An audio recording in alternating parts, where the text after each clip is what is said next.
I needed to give everything to God, because that was the right thing to do, because this person, Jesus, that was talked about in the Bible, was real, and I was having a real experience of faith, whatever that might mean. I can't really articulate it or comprehend it into words as such, but for me, God was alive and He was present in my life, and that meant so much to me going through those awkward teenage years. So I continued going to YF and to the church, and being actively involved at quite a young age there, and then going to SU camps, and then becoming a trainee leader at SU camps, and then eventually a full leader there, and that was just fantastic. The Christian friends that I met there was fantastic, and that ability to grow in my faith. One of the big things as well was the Strathclyde Evangelicals Churches League, where we played football, and I never really got a game because it was proper hard crunching tackles, proper football.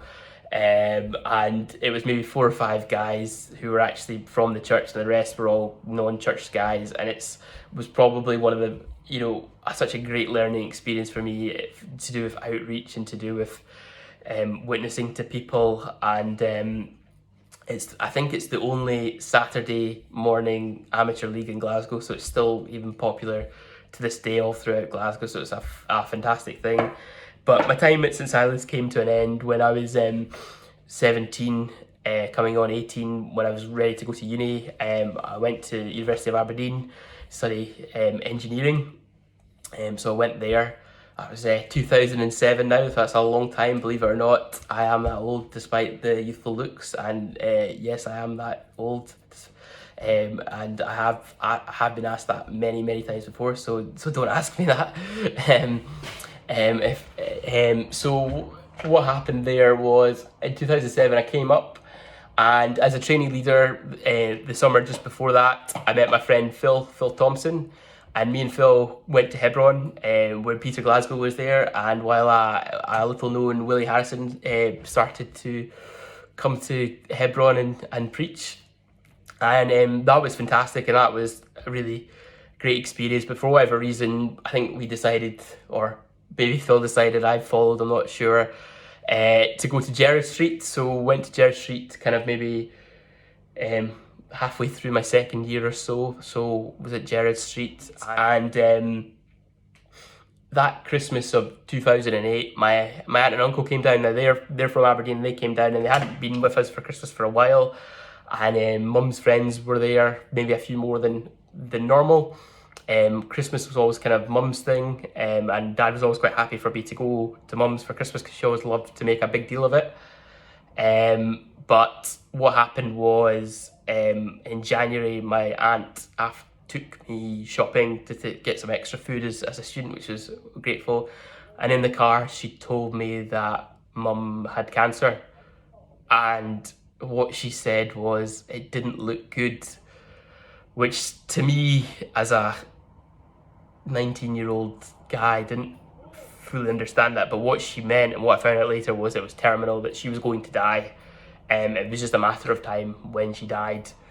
And everyone has these moments in life, these kind of watershed moments where the switch just flips, and it's an event that it's a lot like BC and AD, before Christ and after. I think for me, there was before Mum died and after Mum died, in my life at least. And Mum survived till October 25th, 2009, when I was in the beginning of my third year of university engineering, and quite tough step up from second year to third year, really a lot of work, big workload, and I had to go for 2 weeks down to the funeral and go down. I came back up, and I remember apparently one of my friends who I lived with was mistaken for me at Gerrard Street, and one of the pastors went over to give their condolences, but it was completely the wrong person. It was someone else. It wasn't me. I was still away. But anyway, I came back up, and I was just shell-shocked. I was a bit agoraphobic, didn't want to go to my lectures, didn't want to really see anyone. I was in Roslyn Terrace with a 4-bedroom kind of HMO student house with my friends Alistair, Phil and Dean. That was a real moment for me, and I kind of just got on with it a little bit. I wasn't really going to uni, but I was trying to keep going to church, keep the spirits up. And I think I was really suffering. I just wanted someone to kind of reach out to me and ask, hey, are you okay? Do you need support? And it never really happened, to be honest. And eventually I kind of did reach out, and I got a kind of one-on-one meeting with a pastor one time and got a business card and said, phone me if you ever need anything. And, to be honest, I wasn't happy with that, rightly or wrongly. I was kind of like, my mum's died, just a little bit of effort would be appreciated. So I kind of started going like, okay, well, if I just don't go, do you think anyone will notice? Maybe they'll actually come and help me now, kind of thing, And so it was really a cry for help. And the problem is when you do that and no one really comes, it's not helpful. So my bluff was called, probably because they thought I was just having a bad Christian moment and needed to be left, or just didn't even think enough of me to make an effort. And so that really hurt. And even my friends around me, and I think I reflect on it, like when you're in your early 20s, other people don't understand death. And although I wish that my mum was back and I could have a conversation with her, I think dealing with death at that age really helped me to learn a lot about myself and learn about others and empathize with other people's suffering. So there's a lot of positive out it. At that time, I wanted God just to bring her back, or just to heal me, or just to bring back a support network of family, of closeness, of just anything, just to be able to be, to kind of fill that hole that I was missing with my mum. And my aunt and uncle, who weren't religious, they've recently passed away as well. My uncle in 2015 and my aunt just before the lockdowns. But they kind of took me under their wing, and they were very non-religious. They were very anti-religious, and I thought to myself, right, I am, these are the people looking out for me, not those Christians. So I kind of was like, right, I'm screw this Christianity thing. All that stuff is like, I like God. God is my savior, but these Christians here, they're just letting me suffer. Why should I give a crap about them? Pardon my language. And so there was a lot of bitterness that built up, a lot of resentment, and I think it was really hard for me, and I kind of buried my head in the sand like an ostrich and flunked out of uni. Kind of scraped through with something eventually after a few starts, and there was a lot of shame, a lot of guilt with that, a lot of a chip in my shoulder, a lot of people don't know the real reason. Younger Christians who were, high-flying medical students being like, who's this guy? Who's this guy? Why is he still here? I'm better than him. And you just thought to yourself, right, church is constantly a battleground. And I was just like, I don't want to be like these people. Everyone's competing for wives and for husbands. CU is just a date. This is what I felt. It was just a dating agency. There's no real mission work going on here. Why do I want to be around people like these? These people all live sheltered lives, and to be honest, I hate them. I hate them that they don't understand. I hate them that they're naive. I hate them that they're content in their own kind of superficial world. And I was like, I don't want to be like them. I took a pride in that, which is bad in itself. That I am not like them. I can see above that, which makes me better in some way.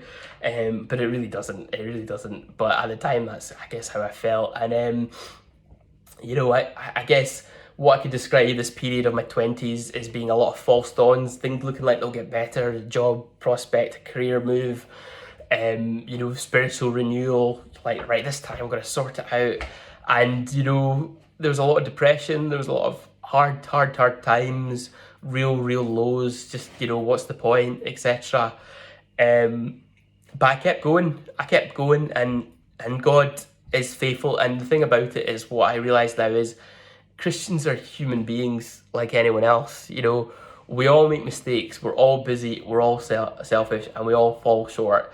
And I had this expectation from my times in St. Silas, where I was taken under the wings of families as a 15, 16-year-old. I was like, why is that not happening to me now? Why is it all the young girls who are like 18, 19 get taken under the wing at church, but the boys who are a bit awkward, seem a bit weird or whatever, they don't really get dealt with? And the reason that people probably got a bad vibe off me is because I was suffering so much because my mum had died and I didn't know how to handle that. I didn't know how to deal with that. And so I learned that everyone falls short of Christ. And actually, the problem I had was I was expecting all the Christians to do all the work, but actually it was God doing the work in me and me realizing that and accepting that. And through that process and through, it wasn't a 5-minute job, we're talking, years and years. I finally realized that, I can stand on my own 2 feet, that I don't need other Christians to look after me, which, fellowship's really important and community's good. But I realized it's me and God, and that's okay, and that's good, and that's better, to be honest. So from that, slowly regaining, my life back together and kind of get, but the problem was my idol really was that, I wanted the MN degree at 23, I wanted to be chartered at 27, I wanted to be doing my MBA at, 31, I wanted to be in management, 35, I wanted to be, and that was my idol. And because I couldn't achieve that because of what happened to me in my 20s with mum and how I reacted to it, I wanted to hide, and it probably caused more anguish and more hurt and took me longer to recover because of my own pride in that. And the thing that I've realised is I don't need to be ashamed, because God sees everything and He knows what I've gone through. Maybe others won't see me, maybe other Christians might judge me, but that's their issue, that's not mine. I know that God has got my back and that He is faithful to me, and I want to be faithful to Him, and that's a real struggle. That's not easy. I don't want you to think that I am, He's got all the answers, He's sorted now. Another thing I wanted to say as well is I got baptised with my mum actually when I was 6 or 7, when I was at that church in Glenburn, and that was great. But I actually got baptised myself in December 2012, and my dad actually came up to see that, and some of my uni friends came to see that as well, and it was a bit bittersweet for me because I wanted, for me, baptism is a sign of faith already working in that, and that's kind of a public declaration statement. But for me, because mum had died, I felt a bit guilty that, I was baptised with, mum. But what I wanted to do was, as a kind of fully aware, conscious adult, that it was my my decision kind of thing to do that. And so, my very non-religious cousin has a very obscure quote from a film called The Ghost in the Darkness. I think it's very and I think it's a minister or something that says this, and it's "the struggle is the glory." And I think that's it. Is that I don't think I'm necessarily a great example of a good, godly, abiding Christian, but I think I'm somebody who wants to endure and wants to stay with Christ as Christ has stayed with me. The thing that I want to say is just endure in your faith. Things will get better. God is faithful, and don't rely on others, and don't.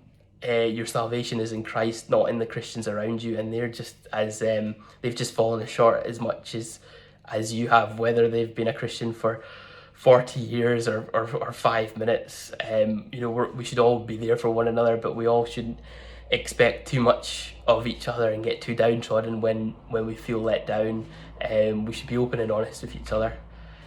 So I hope you enjoyed that. I hope that gleamed a little bit into my past, a little bit of my journey of faith. And if you want to ask me any questions, please come up and chat to me at church or wherever you see me, and that'd be good. And thanks for this, and hope you guys have a good evening. Thank you. Bye.